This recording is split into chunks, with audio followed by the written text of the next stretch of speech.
Luego el favor de que se sienten porque les van a hacer entrega de la cartilla de tal manera que este esfuerzo se vea recompensado en la posibilidad que ustedes tengan al tenerla en la mano de saber para qué les va a servir, que esperamos que sea para mucho. Mientras le llega la cartilla a cada persona, les voy a ir contando qué es el Foro Nacional de la Familia. Ese es el logo, el que tenemos a mano izquierda, y van a encontrar adentro este papelito. Solo voy a leer una primera parte, y es: el Foro Nacional de la Familia es una plataforma de la sociedad civil que, sin distinción de creencias religiosas y opiniones políticas, reúne ¿a quién? A asociaciones, a movimientos, grupos y personas interesados ¿en qué? En la promoción, defensa, fortalecimiento y protección de la familia. ¿Pero según qué? Según lo establecido en la Constitución Política de Colombia y en las normas, tratados y convenciones internacionales que, como decía ayer una de las ponentes, son esas convenciones con las que Colombia ha hecho tratados vinculantes, que no son todas, y algunas ningún país se ha vinculado, como la que profirió los tales derechos sexuales y reproductivos en Yakarta, que solo lo hicieron una serie de personas y una serie de países y no se han vinculado los estados. Esos derechos no existen, no son legítimos y sin embargo están en los programas de educación para la sexualidad y construcción de la familia, por lo menos en Colombia. Entonces, a ustedes les llega esta cartilla. Adentro tienen este marcalibros, es como para marcar la Biblia de Jerusalén, el tamaño, y tiene algunas de las organizaciones que se han unido a nosotros, al foro: Corporación Pentimento, una asociación de padres del Colegio Centro Santa María, del cual soy rectora en la actualidad, un colegio de la Arquidiócesis de Bogotá; Red Familia Colombia, que es el coequipero en esta tarea; Hombres y Mujeres de Futuro; el movimiento Un Paso al Frente, que es un movimiento creado por Red Familia Colombia y al que esperamos que se una mucha gente en esta tarea de protección de la familia; la Misión Carismática Internacional, 100% Mujer, Unidos por la Vida, y la Conferencia Episcopal de Colombia. Aprovecho este momentico en que estamos en silencio para agradecer de manera especial, en nombre del foro, al padre Jaime Restrepo, a quien reemplazó de manera también maravillosa, una felicitación, el padre Daniel Bustamante. El padre Jaime Restrepo, quien ahora vive en Medellín, fue el encargado de la pastoral familiar durante muchísimos años y él fue una de las personas que nos motivó en esta tarea de muchos que confluimos en la protección de la familia. A él que sea un saludo y que la gracia de Dios lo acompañe. Creo que en parte por eso y para él hicimos todo este material que ojalá les sirva mucho.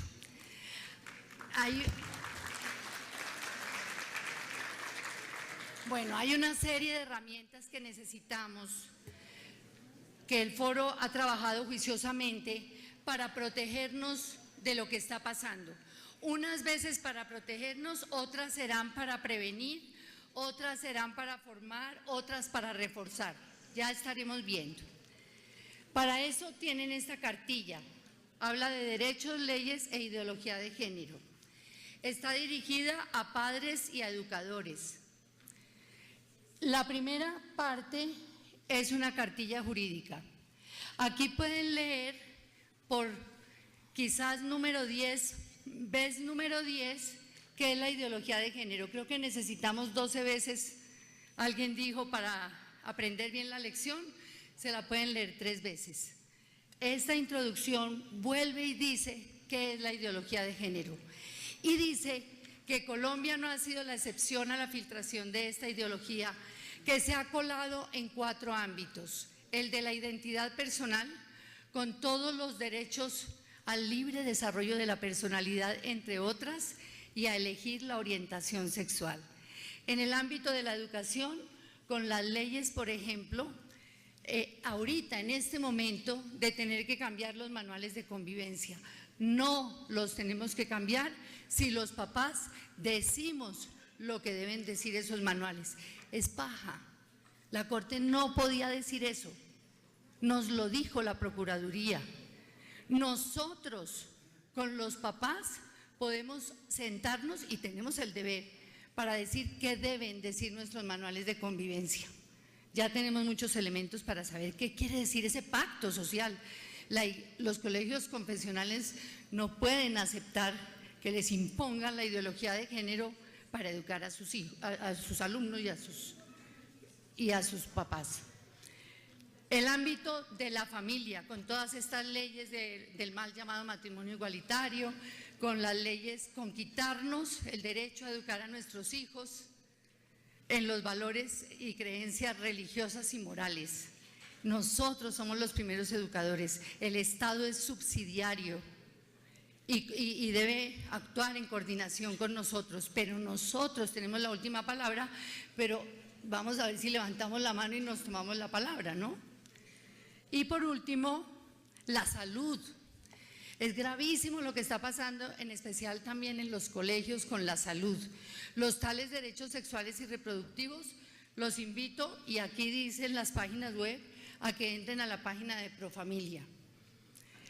El solo cartel de los derechos sexuales y reproductivos es horroroso, como plantea cuáles son esos derechos, y son el derecho a la anticoncepción, a tener relaciones.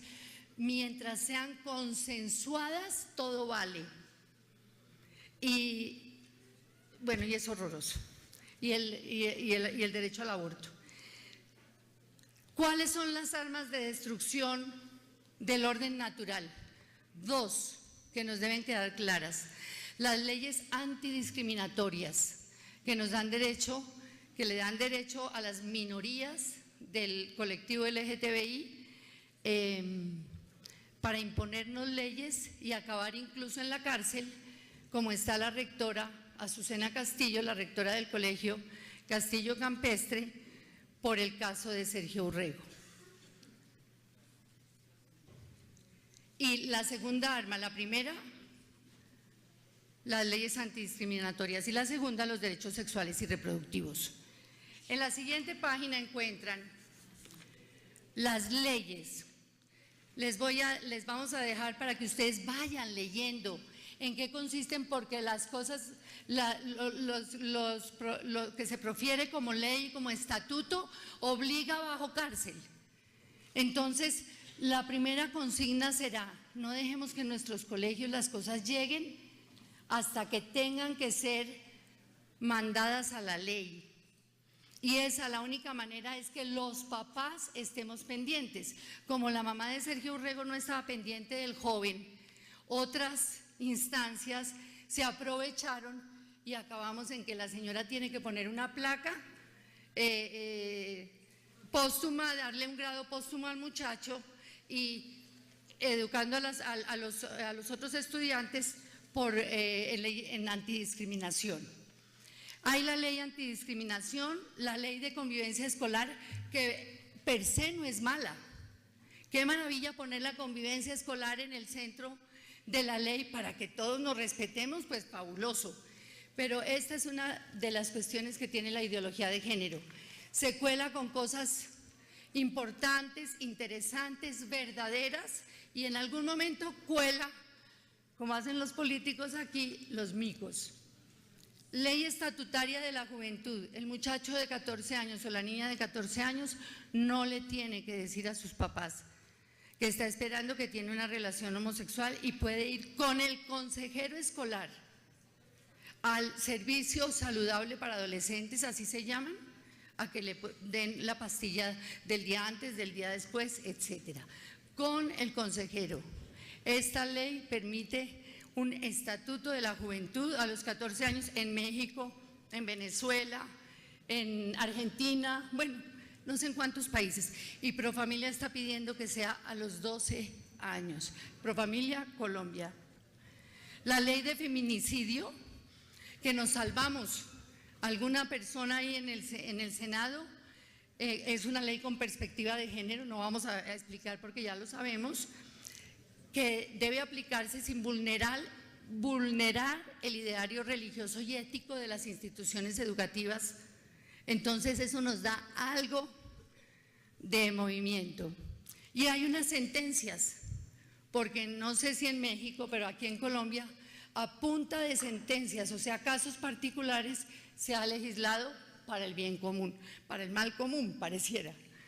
Hay una sentencia de disciplina en los colegios, 2, de un estudiante transexual, y la sentencia del caso de Sergio Urrego, que el foro y muchas instituciones del foro con Red Familia Colombia a la cabeza y algunos colegios como el nuestro en la Asociación de Padres de Familia fuimos a la Corte y pusimos un recurso de nulidad de esta sentencia. Luego viene una segunda parte, derechos humanos, el problema de los derechos humanos. Es muy grave igualar, está en la página 1, el derecho a elegir el género o la orientación sexual con el derecho que tenemos todos a no ser discriminados en razón de nuestra raza, creencia religiosa, sexo o cualquier otra condición, entre otras. Es muy grave. El género no es un derecho. Elegir la orientación sexual no es un derecho.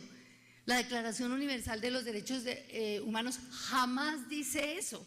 Es que no lo puede decir. Y en Pekín, Marta dijo ayer, eso, o Marta o Mari Neidi, estaba diciendo que salió el término género y muchos países se pararon y dijeron, no, un momento, ¿qué es esto de género? Y como era una cosa tan rara y esa definición era tan rara, los países no aceptaron y pusieron unas limitantes, ¿sí? Porque eso pueden hacer los países. Entonces, volvemos a la página, no está paginado, pero a los derechos, viene una evolución y naturaleza de los derechos humanos, ese carácter revolucionario de los derechos humanos de la Declaración Universal del año 1948, que ratifica por los totalitarismos del nazismo, entre otras cosas, que los derechos humanos no son unos derechos que no los regala el legislador, sino son unos derechos que emergen de la condición natural de las cosas y de las personas. Luego, todas las leyes que hablan sobre el derecho de los padres respecto de la educación de los hijos están en la Declaración Universal de los Derechos Humanos, en el Pacto Internacional de Derechos Civiles y Políticos, en el Pacto Internacional de Derechos Económicos, Sociales y Culturales, en la Convención Americana sobre Derechos Humanos, en la Convención sobre los Derechos de los Niños, en la Constitución Política de Colombia, en la Ley 133 y en la Ley 1361. O sea, tenemos todos los instrumentos legales. Pensemos que nosotros somos más, que tenemos instrumentos legales y que 5 magistrados no pueden decidir sobre nuestra suerte. Si deciden, estamos muy mal de liderazgo. Por último, viene la concepción del libre desarrollo de la personalidad. Es muy importante que lo lean, en qué consiste. Y los tales derechos sexuales y reproductivos, que en la ley 1620 de convivencia escolar aparecen identificados como los derechos sexuales y reproductivos son los más humanos de los derechos, así se plantean. Pero como no están estipulados, ahí no dice nada. Entonces al colegio, bien sea, uno puede decir, mire, es que esto no está estipulado y yo entiendo así, pero ciertamente no es la forma como está pasando. Luego viene la cartilla pedagógica. En la cartilla pedagógica encuentra, un minutico, ¿qué tienen que hacer los padres de familia? Entonces hablamos de fortalecer la relación conyugal, de acompañar todo el ciclo vital, el noviazgo, cuando los papás, los hijos tienen los hijos, los primeros 5 años de matrimonio hay que acompañar a los muchachos, hay que acompañarlos cuando tienen duelos, cuando hay muertes en la familia, porque eso une la familia. Hoy se queda el muerto allá y todo es bastante rapidito y no se siente en familia lo que es un duelo o la partida de una persona. Y hay ejemplos de dónde pueden encontrar lugares idóneos para poder acompañar a los novios, etcétera. Luego hay que motivar a los jóvenes para que se preparen de manera profunda para el matrimonio. Esto pues es un llamado a la iglesia también, por supuesto. Escoger un colegio, primero, de acuerdo a los principios y valores. Más o menos en los colegios las materias son iguales. La geografía, la ciencia, las matemáticas, pero los valores no. Entonces, conseguir un colegio donde yo sepa cuál va a ser el programa de formación en el carácter y en la virtud, de educación para la sexualidad y para el amor. Eso hace una enorme diferencia. Ahí tienen un documento muy importante de profesionales para la ética, está en la página web, donde dice qué debe tener un programa de educación para la sexualidad. Les aconsejo, es una cuestión genérica y pareciera que todos los programas tienen lo que no debieran tener, ¿sí? Educar la espiritualidad y religiosidad de los niños con las muchas propuestas que hay para educar. Aquí sugerimos una educación para los niños de Acofore, Catequesis del Buen Pastor, porque atiende a los niños desde los 2 años hasta los 13 y conoce el potencial religioso del niño. Prevenir, aquí hay 3 páginas importantísimas que las he visto en otros libros importantes sobre si usted cree que su hijo tiene un comportamiento que a usted le haga pensar que puede ser pre-homosexual, porque no existen niños homosexuales, los pequeños no se les puede poner ese nombre. Usted puede consultar por internet gratis, ni siquiera vale 2 euros. Sí, no le estoy haciendo mala propaganda. En esta página del doctor Nicolosi, Joseph Nicolosi, y del doctor Richard Cohen, hay unos libros maravillosos donde le dice a la gente, no tiene que decirle a nadie, pero eso produce una angustia y una preocupación. Aquí se puede leer. También hay terapias de sanación de la homosexualidad, lo que se llaman terapias reparativas. Aquí en internet está todo, buscando las páginas que tocan. ¿Qué tenemos que hacer los papás? Formarnos, leer, escuchar, investigar, lo que estamos haciendo aquí. La red es una maravilla. Estudiar las leyes e ir al colegio y decir, la ley dice esto, ¿qué dice el colegio sobre esto? Sobre el manual de convivencia, sobre todos estos programas. Y los colegios hemos de ofrecer programas como Protege tu Corazón, que es uno de los programas que está afuera, no me mandaron a hacer propaganda, lo conozco muy bien, y por ejemplo, es un excelente programa de educación para el amor y la sexualidad. E invitar a otros padres de familia a hacer red, porque siempre la vida es muy distinta yendo más y estando todos juntos. Entonces, ojalá les sirva esta cartilla, entren a las páginas, se enteren y sigamos trabajando por la familia. Ojalá no nos tengan que meter a la cárcel por eso, sino podamos salir más bien, bien librados y contentos. Muchas gracias.